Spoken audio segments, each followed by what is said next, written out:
হরে Krishna. মায়াবনী tiger kitchen থেকে সবাইকে স্বাগতম। আজকে একাদশীতে একটা আলুর চোখা করবো, দারুণ স্পেশাল আলুর চোখা, একদম ঝাল ঝাল করে। আর এই জন্য আলুর চোখা করবো, তার জন্য আমি আলু সিদ্ধ করে নিয়েছি, দেখুন এই যে। আর আলুটাকে খুব সুন্দর করে নরম করে সিদ্ধ করতে হবে। আর এখানে নিয়ে নিয়েছি কাঁচা লঙ্কা আর টমেটোটা একটু বেশি করে দিতে হবে, তার জন্য আমি এখানে 4টে টমেটো নিয়েছি। আর আলুটা ভালো সিদ্ধ করেছি, আলুটা একটু হাত দিয়ে আমি একটু ম্যাশ করে নিচ্ছি। আলুটাকে আর আলু চোখার আলুটা ভালোভাবে সিদ্ধ করতে হবে। এই যে আলুটাকে মেখে নিয়েছি, তাতে আমি এই যে সানফ্লাওয়ার অয়েল দিয়ে দিলাম। এখানে দিয়ে দিচ্ছি শুকনো লঙ্কা, লঙ্কাটা আপনারা পছন্দ মতো দিতে পারেন। এই যে শুকনো লঙ্কাটা ভালোভাবে ভেজে নিচ্ছি, একদম লাল লাল করে, লঙ্কাটা যাতে সুন্দর একটা সেন্ট আসে সেরকমভাবে ভেজে নিচ্ছি। আর এখানে কাঁচা লঙ্কা আর টমেটোটা আমি বানিয়ে রেখেছিলাম দিয়ে দিচ্ছি।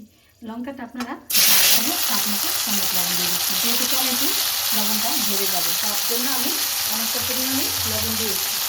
দেখুন এখানে টমেটোটা লবণ রকম মধ্যে গেছে। এখন আমি এখানে একটু মিষ্টিও দিয়ে দিচ্ছি, এখানে আপনারা চিনিও দিতে পারেন। আমি একটু কাটিং মিষ্টি দিয়ে দিয়েছি, যাতে করে টমেটোটা খুব সুন্দর গলে যাবে। একদম টমেটোটা কষিয়ে একদম তেল বেরিয়ে গেছে।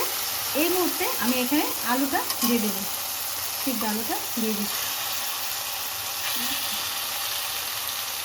সেই যে এখন আমি ভালোভাবে আলুটাকে টমেটোর সাথে মিশিয়ে দিচ্ছি, আর এখন ভালোভাবে কষিয়ে নেব আলু আর টমেটো একসাথে।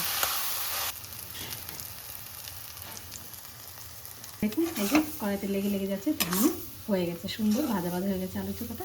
এখন আমি নামিয়ে দিচ্ছি। এই যে দেখুন আলু চোখাটা রেডি হয়ে গেল। এবার আমি এখানে আলু চোখাটা বেড়ে নিয়েছি প্লেটে।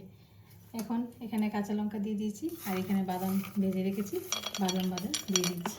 এখন এই বাদাম আর আলু চোখা ভগবানকে ভোগ লাগিয়ে, ভগবানের প্রসাদ এরকম গরম গরম বাদাম ভাজা দিয়ে কাঁচা লঙ্কা দিয়ে আপনারা প্রসাদ পেয়ে দেখবেন, একাদশী দিন খুব অপূর্ব লাগে।